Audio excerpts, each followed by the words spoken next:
Hello everyone, इस video में हम 10th क्लास का एक चैप्टर है फिजिक्स में जिसका नाम है इलेक्ट्रिसिटी। उस पर हम आज डिस्कस करेंगे। ठीक है, मैं इलेक्ट्रिसिटी पे छोटी छोटी वीडियो बना के लाऊंगा और आप उससे आप अपने नोट्स और कंसेप्ट क्लियर कर सकते हैं। ठीक है, मैं सारे स्टूडेंट से यही कहूँगा कि आप इस सेशन को 10th क्लास के जितने भी बच्चे हैं CBSE बोर्ड के, उन अपने फ्रेंड सर्किल में इस वीडियो को शेयर जरूर करें। ठीक है, तो आज का हमारा टॉपिक है इलेक्ट्रिसिटी। टर्म 2 जो हमारा टर्म 2 के एग्जाम आने वाले हैं उसमें फिजिक्स का पहला ही चैप्टर है। टर्म 2 के हिसाब से इलेक्ट्रिसिटी, फिजिक्स के 2 चैप्टर हैं, इलेक्ट्रिसिटी और इलेक्ट्रिक मैग्नेटिज्म। तो उसके बात करेंगे। तो पहले हम देखेंगे इलेक्ट्रिसिटी क्या है। ठीक है, इलेक्ट्रिसिटी क्या होती है। पहले इलेक्ट्रिसिटी फ्लो, आपको इलेक्ट्रिसिटी के बारे में तो आपको पता होगा। इलेक्ट्रिसिटी आप फ्लो कराएंगे तो वो किस में होगी, वो कंडक्टर में होगी या इंसुलेटर में होगी या सेमीकंडक्टर में होगी, ये मुझे आप कमेंट सेक्शन में बताना। तो थ्रू आउट हम कंडक्टर लेके चलेंगे। ठीक है, तो कंडक्टर में ही इलेक्ट्रिसिटी क्या होती है, फ्लो होती है। तो डेफिनेशन देख लेते हैं हम, क्या है इलेक्ट्रिक करंट। ठीक है, इलेक्ट्रिसिटी चैप्टर का नाम है, क्लास 10 टर्म 2। ठीक है, तो इलेक्ट्रिक करंट क्या होती है, तो बहुत बेसिक सी डेफिनेशन है। The rate of flow of electric charge is called electric current. तो आपको वर्ड पकड़ना है यहाँ पे, the rate of flow of electric charge is called a electric current. ठीक है, ये इलेक्ट्रिक चार्ज क्या होता है स्टूडेंट, ये इलेक्ट्रिक चार्ज क्या होता है। तो इलेक्ट्रिक चार्ज क्या होता है, इलेक्ट्रिक चार्ज को हम चार्ज पार्टिकल भी बोल सकते हैं। चार्ज पार्टिकल क्या होते हैं, इलेक्ट्रॉन्स हो सकते हैं, आयंस होते हैं, उनका फ्लो हमारी इलेक्ट्रिसिटी कहलाई जाती है। ठीक है, इसको डिनोट किससे करते हैं, इलेक्ट्रिसिटी को डिनोट किससे करते हैं, कैपिटल आई से रिप्रेजेंट करते हैं या फिर स्मॉल आई से भी रिप्रेजेंट करते हैं। इसकी एसआई यूनिट क्या होती है, एम्पियर होती है।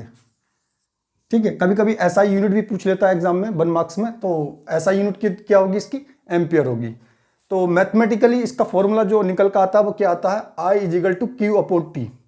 क्यू किसको रिप्रेजेंट करता है, चार्ज को रिप्रेजेंट करता है, और टी किसको रिप्रेजेंट करता है, टाइम को रिप्रेजेंट करता है। तो आई क्या हो जाएगी हमारी, इलेक्ट्रिसिटी। तो क्या है, the rate of flow. Rate का जब मतलब है, तो रेट जब आए तो आप वो टाइम की बात कर रहा है कि कितने टाइम में कितने चार्ज फ्लो हो रहे हैं, कितने चार्ज पार्टिकल फ्लो हो रहे हैं किसी कंडक्टर के अंदर, किसी कंडक्टर के अंदर कितने 1 सेकंड के अंदर या फिर कितने टाइम में कितने चार्ज फ्लो हो रहे हैं, उसको हम क्या बोलते हैं, इलेक्ट्रिसिटी बोलते हैं। ठीक है, तो इलेक्ट्रिसिटी क्या होती है, the rate of flow of electric charge is called the electric current. तो इसको मैथमेटिकली फॉर्मूला निकल का आता I is equal to Q upon T. ठीक है, अब बात ये आती है कि इलेक्ट्रिसिटी स्केलर क्वांटिटी है या वेक्टर क्वांटिटी है। ऑब्जेक्टिव टाइप क्वेश्चन में तो ये जरूर आता, मगर हो सकता है ऑब्जेक्टिव 1 मार्क्स में ही पूछ ले।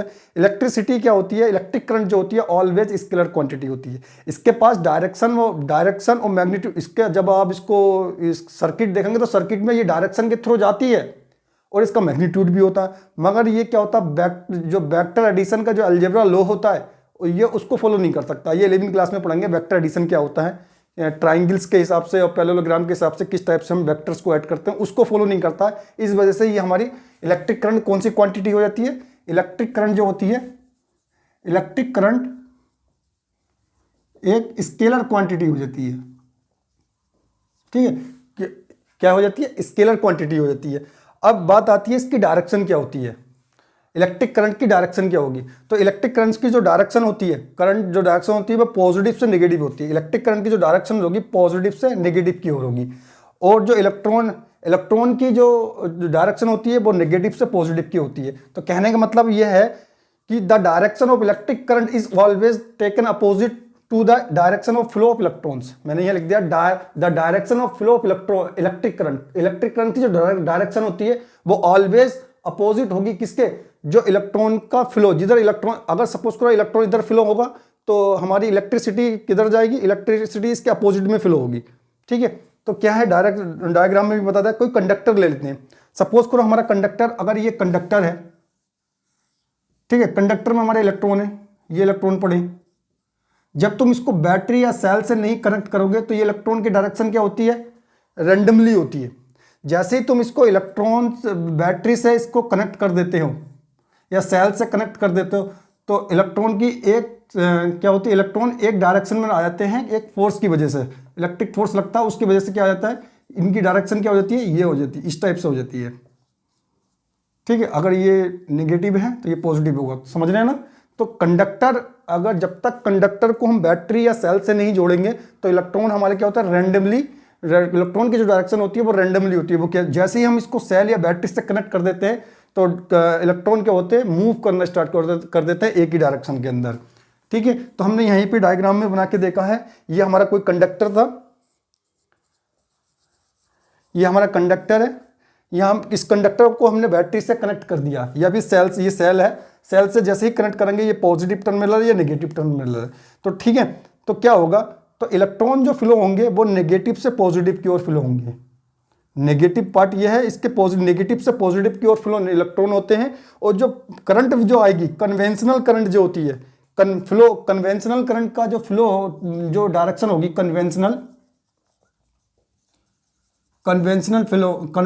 करंट की जो हमारी डायरेक्शन होगी वो अपोजिट टू इलेक्ट्रॉन्स होगी। अगर इलेक्ट्रॉन इधर फ्लो हो रहे हैं तो हमारी करंट किधर फ्लो होगी, करंट इसके अपोजिट में होगी, यानी कि पॉजिटिव से नेगेटिव की ओर हमारी करंट फ्लो होगी, नेगेटिव से पॉजिटिव की ओर हमारा इलेक्ट्रॉन का फ्लो होता है।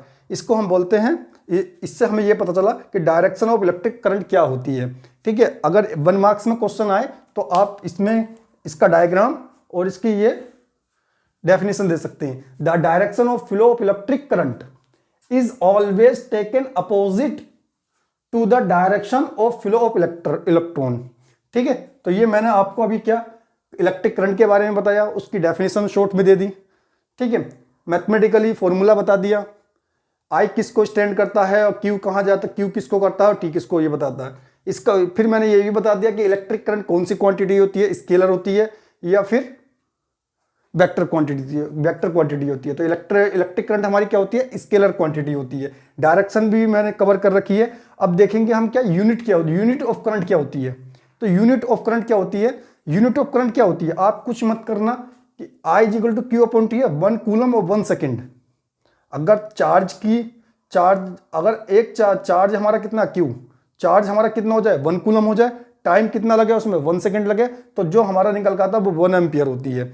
ठीक है, if 1 coulomb of charge flow in a 1 second through a conductor, किसी कंडक्टर में फ्लो हो रहा है एक चार्ज, 1 कूलम चार्ज, कितने सेकंड में, 1 सेकंड में, देन करंट, जो वो करंट निकल कर आती है उसको बोलते हैं 1 एम्पियर। ठीक है, फिर क्या से मतलब क्या है, दैट इज, इसका मतलब यह हो गया कि क्यू कितना हो गया 1 coulomb, t is equal to कितना हो गया 1 सेकेंड, तो कितना हो गया, फॉर्मूला हमको पता, I is equal to Q upon T, value write कर दी यहाँ पे, तो कितना हो जाएगा 1 अपॉन 1, तो आई कितना आ गया, आई इज इक्वल टू हो जाएगा 1 एम्पियर। ठीक, ये हमारा क्या निकल के आ गया, 1 एम्पियर निकल के आ गया, यूनिट ऑफ करंट बोलते हैं इसको। ठीक है, या 1 एम्पियर किसे कहते हैं ये भी पूछ सकता है। ठीक, अब बात आती है कि करंट को मेजर्ड किस में किया जाता है, करंट जो होता है वो किस में मेजर किया जाता है, तो करंट किस में मेजर किया जाता है, एमीटर में किया जाता है। ठीक है, वोल्ट मीटर पढ़ाएंगे तो वोल्ट मीटर में किया जाता है। तो यूनिट ऑफ करंट बता रहा, हमने डिस्कस कर लिया। अब एक फॉर्मूला होता है, कभी कभी पूछ लेता है एनसीईआरटी में, इसके क्वेश्चन है Q is equal to n e. तुम्हें नंबर ऑफ इलेक्ट्रॉन्स अगर कभी भी निकालने होंगे तो तुम्हें फॉर्मूला ये याद रखना पड़ेगा, Q is equal to n e. Q किसको रिप्रेजेंट करता है, इलेक्ट्रिक चार्ज। ठीक है, एन किसको रिप्रेजेंट करेगा, नंबर ऑफ इलेक्ट्रॉन्स उस कंडक्टर के अंदर। मैंने कहा ये कंडक्टर है, सपोज इस कंडक्टर के अंदर कितने इलेक्ट्रॉन्स होंगे, तो कैसे, कौन सा फॉर्मूला लगाऊंगा मैं, तो मैं फॉर्मूला लगाऊंगा Q is equal to n ई।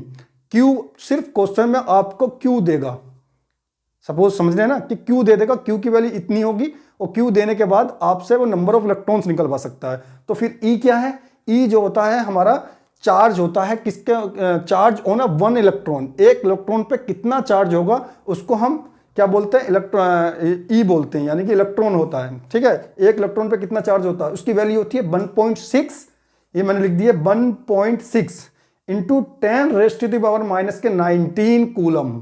ठीक है, माइनस के 19 है, ठीक है, प्लस के मतलब माइनस के 19, इतना चार्ज होता है एक इलेक्ट्रॉन के ऊपर। ठीक है, तो ये मैंने इलेक्ट्रिक करंट मैंने डिफाइन कर दिए। अब हम देखते हैं इसका, अब इस पे हम कुछ न्यूमेरिकल हैं, 2-3 न्यूमेरिकल करते हैं, उस पर हम देखते हैं। जो हमने फॉर्मूला ड्राइव किया था I is equal to Q upon t, और फिर दूसरा फॉर्मूला दिया था Q is equal to n e, उसका कुछ उस पर कुछ एप्लीकेशन लगाते हैं, उसके कुछ क्वेश्चन सोल्व करते हैं हम, ठीक है। तो ये पहली प्रॉब्लम हमारी ये है, आ करंट ऑफ 0.5 एम्पियर, ये रिप्रेजेंट कर रहा है एम्पियर को। कोई करंट है 0.5 ampere is drawn bye a filament of an electric bulb, किसी जो इलेक्ट्रिक बल्ब है उसमें देखा गया कि 0.5 एम्पियर की करंट फ्लो हो रही है। कितने देर तक? 10 मिनट्स के लिए। 10 मिनट तक 0.5 एम्पियर की एक करंट इलेक्ट्रिक बल्ब के फिलामेंट में फ्लो हो रही है। Find the electric charge that flow through conductor, conductor के अंदर कितना चार्ज फ्लो हुआ, यानी क्यू फाइंड आउट करा रहा है आपको। सबसे पहले जो डेटा है, क्वेश्चन के अंदर डेटा निकाल दिए, क्या क्या दे रखा है, एम्पियर, हमको करंट दे रखी है। करंट की पहचान कैसे करेंगे, आइडेंटिफाई कैसे करेंगे न्यूमेरिकल से? आप सबसे पहले लास्ट में देख लीजिए, ए लिखा है तो वो आपकी करंट होगी। तो कितना है? 0.5 एम्पियर, तो हमारी करंट हो गई है, ठीक। टाइम दे रखा है, टाइम आपको निकालना आ जाएगा, कितना है वो टाइम? 10 मिनट्स दे रखा है। तो टी की वैल्यू कितनी आ गई यहाँ पर? 10 मिनट्स। तो यहाँ पर 10 मिनट आ गई, तो इसको आप सेकंड में कन्वर्ट कर लीजिए, कितना आ जाएगा? 10 × 60, ठीक। टी इज इक्वल टू कितना आ जाएगा? 1 मिनट में 60 सेकेंड होते हैं, ये आपको पता होगा। तो कितना आ गया? 600 सेकेंड इसका आ गया। क्या फाइंड आउट करा रहा है? उसने पूछा है कि find the electric charge that flow through the conductor, conductor के अंदर कितना चार्ज फ्लो हुआ। तो यानी क्यू फाइंड आउट करा रहा, वो क्यू हमारा क्या हो गया? क्वेश्चन मार्क हो गया। हमको पता है, वी नो दैट, क्या पता है कि इलेक्ट्रिक करंट की डेफिनेशन से हमको क्या पता है? इलेक्ट्रिक करंट की डेफिनेशन से हमको पता I इज इक्वल टू होता है Q अपॉन टी। जिसको फाइंड आउट कराना होता है उसको निकाल लीजिए इस फॉर्मूले को। Q निकलवा रहा है तो Q की वैल्यू कितनी होगी? क्रॉस मल्टीप्लाई करके I इंटू टी, ठीक। I की वैल्यू यहाँ पे I और T की वैल्यू पुट कर दीजिए। I की वैल्यू कितनी है? 0.5। T कितना निकल का आया हमारा? 600 हमारा T निकल का आ गया, तो मल्टीप्लाई करेंगे 6 5 जा 30, ठीक है। तो कितना आ गया यहाँ पर? पॉइंट लगा देंगे यहाँ, तो कितना आ गया यहाँ पे? 300 कूलम निकल का आ गया। सी, ये चार्ज की यूनिट क्या होती है? कूलम होती है, ठीक है। कूलम कितने? एक साइंटिस्ट, फिजिक्स के एक साइंटिस्ट थे, उनके उस पर आई थी, ठीक है। तो ये हमने देख लिया। अब क्वेश्चन आपको चेंज कर सकता है, 0.5 की जगह, करंट की जगह कुछ और करंट दे यहाँ पे डेटा अलग दे सकता है। यहाँ पे डेटा चेंज, सिर्फ डेटा कितना चेंज होगा? ये डेटा चेंज हो सकता है और ये डेटा चेंज हो सकता है। 10 मिनट्स की जगह 5 मिनट्स दे देगा, 1 आवर्स दे देगा, ठीक है। एम्पियर करंट बढ़ा सकता है। तो जो इसका पैटर्न है इस क्वेश्चन को सोल्व करने का यही है। इस टाइप से हम इस क्वेश्चन को डील करेंगे, ठीक है। तो ये पहला क्वेश्चन हमारा हो गया। दूसरा क्वेश्चन क्या था? एक न्यूमेरिकल, ये क्वेश्चन किस पे बेस्ड था? ये क्वेश्चन हमारा इलेक्ट्रिक करंट पे बेस्ड था, यानी कि I is equal to Q upon t. ये दोनों मैंने डेफिनेशन अभी बताई थी, उस पर बेस्ड एक न्यूमेरिकल करा दिया, ठीक। अब एक क्वेश्चन, एक फॉर्मूला मैंने बताया था Q इज इक्वल टू क्या लर्न करना आपको? Ne। Q किसको रिप्रेजेंट करता है? चार्ज, कितना चार्ज होगा। N क्या होता है? नंबर ऑफ इलेक्ट्रॉन्स कितने होंगे, ठीक है। और E क्या होगा हमारा? एक इलेक्ट्रॉन पे चार्ज। तो उसने ये पूछा calculate the number of electrons. Number of electrons आपको देखते ही पता चल गया होगा, यानी कि N फाइंड आउट करा रहा है, ठीक। किसे? 1 coulomb of charge, 1 coulomb charge दे रखा किसी कंडक्टर के अंदर, तो ये फाइंड आउट करा रहा है। NCERT की क्वेश्चन है, तो यहाँ पे सबसे पहले जो डेटा दे रखा है वो डेटा नोट करके लिख दीजिए। तो डेटा क्या है? Number of calculate the number of electrons पूछा, तो N क्या हो गया यहाँ पर? क्वेश्चन मार्क हो जाएगा, ठीक है। 1 कूलम, तो यानी कि Q की वैल्यू कितनी है? 1 कूलम, यानी Q इज इक्वल टू कितना है? 1 कूलम। N पूछा, तो हम कौन सा फॉर्मूला लगाएंगे? तो फॉर्मूला हमारा लगेगा Q is equal to Ne। तो हमको पता है, यहाँ पे लिख लेंगे वी नो दैट, हमको क्या पता? फॉर्मूला ऑलरेडी पता चल चुका है। We know that Q is equal to Ne, ठीक। मैंने आपको बताया लेफ्ट हैंड साइड में उसी टर्म्स उस पैरामीटर को ले लिए जिसको फाइंड आउट करा रहा है। हमें फाइंड आउट क्या करना है? N निकालना है। तो क्या करेगा? E इसको डिवाइड कर देगा, E मल्टीप्लाई में है तो E इसको Q को डिवाइड करेगा, तो कितना आ जाएगा? N इज इक्वल टू कितना आ जाएगा? Q upon E। अब वैल्यू रख दी है यहाँ पर, वैल्यू पुट कर दीजिए। तो N is equal to Q की वैल्यू कितनी है? 1। इलेक्ट्रॉन की वैल्यू कितनी? एक इलेक्ट्रॉन पर कितना चार्ज होता है? तो मैं यहाँ लिख देता हूँ, ये आपको लर्न करना पड़ेगा कि एक इलेक्ट्रॉन पर चार्ज होता है 1.6 × 10⁻⁻⁹, ठीक। ये आपको याद रखना पड़ेगा कि एक इलेक्ट्रॉन पे चार्ज कितना होता है, वो नहीं देगा आपको, सिर्फ डेटा क्या दे रखा है, कूलम दे रखा है, 1 कूलम में पूछ रहा है। ठीक है, तो ये आपको लर्न करना पड़ेगा। ई पे मैंने बता रखा था कि एक इलेक्ट्रॉन पे कितना चार्ज होता है, तो यहाँ पे वैल्यू राइट कर दीजिए, वैल्यू पुट कर दीजिए यहाँ पे। तो यहाँ पे क्यू की वैल्यू पुट कर दी, कितनी है हमारी यहाँ पर 1 है। तो इलेक्ट्रॉन पे चार्ज कितना है 1.6 इंटू 10⁻⁻⁻19। अब आपको पता होगा डिनोमिनेटर से कोई टर्म्स ऊपर जब जाएगी तो वो किस में होती है, अगर पावर है तो क्या होता है, वो नेगेटिव में आ जाती है। जैसे सपोज करो 1/10⁻² है, इसको ऊपर लेके जाएंगे तो 10⁻⁻2 हो जाएगा। अगर सपोज को यहाँ पर 10⁻³ है, ऊपर लेके जाएंगे तो कितना हो जाएगा, ऊपर जाने पर प्लस के कितना हो जाता है, ये 3 हो जाएगा। ठीक है, इसी हिसाब से हमने इसको सिंप्लीफाई किया तो कितना आ गया 1/1.6, तो हमारा ऐसे रहेगा। यहाँ इसका पॉइंट हटाएंगे, यहाँ से पॉइंट हटाएंगे, यहाँ पे कितना आ जाएगा 0, तो यहाँ हो जाएगा 10, तो यहाँ बचा 16 हो गया। ये ऊपर जाएगा कितना हो जाएगा 10⁻⁹, ये n आ गया हमारा।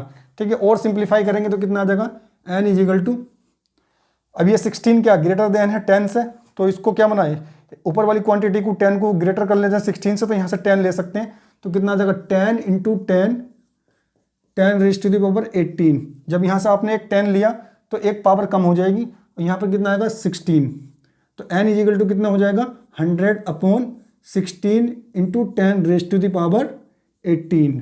अब इसको और सिंप्लीफाई करेंगे तो कितना आ जाएगा, n = डिवाइड कर देंगे 16 से, 100 को डिवाइड करेंगे तो कितना आ जाएगा 6.25 × 10⁻18।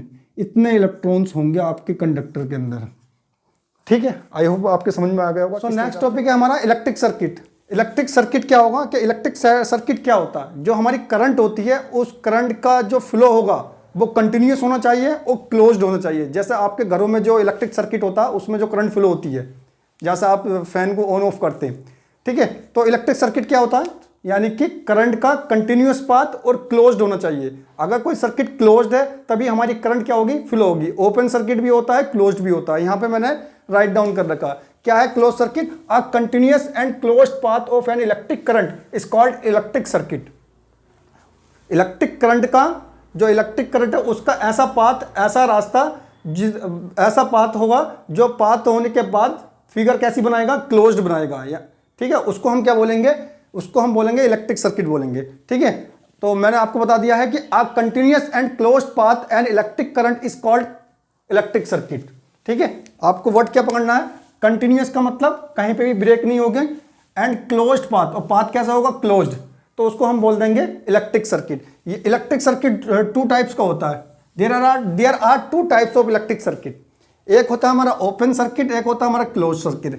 ठीक है, ओपन सर्किट और क्लोज्ड सर्किट। ठीक है, ओपन सर्किट और क्लोज्ड सर्किट क्या होता है, ओपन सर्किट में क्या होता है, करंट डज नॉट फ्लो, यानी कि करंट पास नहीं होगी, करंट नहीं फ्लो होगी। क्लोज्ड सर्किट में क्या होगा, करंट हमारी क्या हो जाएगी, फ्लो हो जाएगी। ये इसका रिप्रेजेंटेशन है। ये यानी कि ये किसको बताता है, ओपन सर्किट को बताता है। ये सिंबल जो होगा ओपन सर्किट को बताता है, ये किसको बताता है, क्लोज्ड। अगर जब हमारा जो सर्किट क्लोज्ड होगा तो करंट फ्लो होगी। जब करंट फ्लो होगी तो हमारा क्या हो गया, ये हमारा बल्ब है, एक बल्ब ये है, ये बल्ब है। जब क्लोज्ड सर्किट है तो करंट फ्लो हो जाएगी, करंट फ्लो हो जाएगी तो बल्ब जल जाएगा। यहाँ पे ओपन सर्किट है तो ओपन सर्किट का मतलब क्या हो गया, करंट फ्लो नहीं होगी। तो लिखा है in open circuit the current does not flow. तो आई होप समझ में आ गया होगा इलेक्ट्रिक सर्किट क्या होते हैं। ठीक है, अब इस पे एक न्यूमेरिकल है, क्या बोल रहा है, a circuit of 3 milli ampere. कोई सर्किट है, a circuit of 3 milli ampere is drawn by an electric circuit for 2 minute. एक इलेक्ट्रिक सर्किट में देखा गया उसमें 3 मिली एम्पियर की करंट फ्लो हो रही है 2 मिनट तक के लिए हो रही है। Calculate the amount of charge that flow in an electric circuit. Electric circuit में कितना चार्ज फ्लो हुआ इसको कैलकुलेट करा रहा है। तो सबसे पहला क्या होता है, क्वेश्चन देखेंगे, क्वेश्चन से हम डेटा निकाल लेंगे क्या क्या गिवन है। तो यहाँ पर क्या गिवन है, सबसे पहले करंट दे रखी है, करंट कितनी है हमारी, करंट को कैसे आइडेंटिफाई करेंगे, ए है तो करंट हो जाएगा आई इक्वल टू कितना हो जाएगा 3 मिली एम्पियर। इसको आप सिंपली एम्पियर में चेंज करेंगे तो कितना होगा 3 × 10⁻³ एम्पियर। ठीक है, टाइम कितना दे रखा है, टाइम हमारा कितना टाइम है 2 मिनट्स। तो आप इसको क्या करेंगे, सिंपली इसको सेकंड में चेंज कर लेंगे तो 2 × 60, तो टी की वैल्यू कितनी आ गई 120 सेकंड। क्या क्वेश्चन है, क्या फाइंड आउट करा रहा है, फाइंड आउट करा रहा है हमारा चार्ज, यानी Q is equal to question mark circuit के अंदर। By definition of electric current, by definition of electric current formula क्या होता है हमारा, I is equal to Q upon T। ठीक है, डेटा क्या दे रखा है, डेटा जो नोन है I दे रखा है, T दे रखा है, उसकी वैल्यू राइट कर देंगे, अदरवाइज जो फाइंड आउट करना होता है उसको लेफ्ट हैंड साइड में ले लेंगे। तो क्रॉस मल्टीप्लाई कर देंगे, T इससे मल्टीप्लाई कर देगा, हमें Q फाइंड आउट करना, तो कितना आ जाएगा, Q is equal to I into t. ठीक, तो पुट द वैल्यू है, तो कितना आ जाएगा, Q इज इक्वल टू कितना आ जाएगा, I की वैल्यू कितनी है, I इज इक्वल टू कितना है 3 into 10 raise to the power minus के 3, और टाइम कितना निकल के आया है इंटू 120।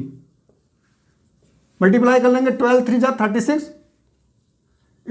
जीरो है तो 360 आ जाएगा, अपॉन इसको 10 raise to the power negative है, इसको नीचे लेके आएंगे तो 10 रेज टू द पावर 3 हो जाएगा। तो कितना हो जाएगा 360 अपॉन 10,000। जीरो से जीरो कैंसिल कर दीजिए, कितना आया 36 अपॉन 100। इसकी वैल्यू कितनी आ गई 0.36 कूलम। इतना चार्ज हमारा सर्किट के अंदर होगा। जो सर्किट है ये फाइंड आउट कराया कि सर्किट के अंदर कितना चार्ज होगा। आई होप आज का सेशन आपको पसंद आएगा। इलेक्ट्रिक मैंने अभी तक क्या कवर कराया, मैंने इलेक्ट्रिक करंट की डेफिनेशन दे रखी है, ठीक है, और इलेक्ट्रिक करंट हमारा कवर हो गया है, 1 एम्पियर किसे कहते हैं ये हमारा कवर हो गया है, और इलेक्ट्रिक सर्किट क्या हो गया ये हमारा कवर हो गया, और उस पर जो न्यूमेरिकल थे उसको भी हमने इसको कवर अप कर रखा है। अगर आपको ये वीडियो पसंद आ रही है तो प्लीज़ इसको शेयर जरूर करें, ठीक है। ओके, थैंक यू, मिलते हैं नेक्स्ट वीडियो में।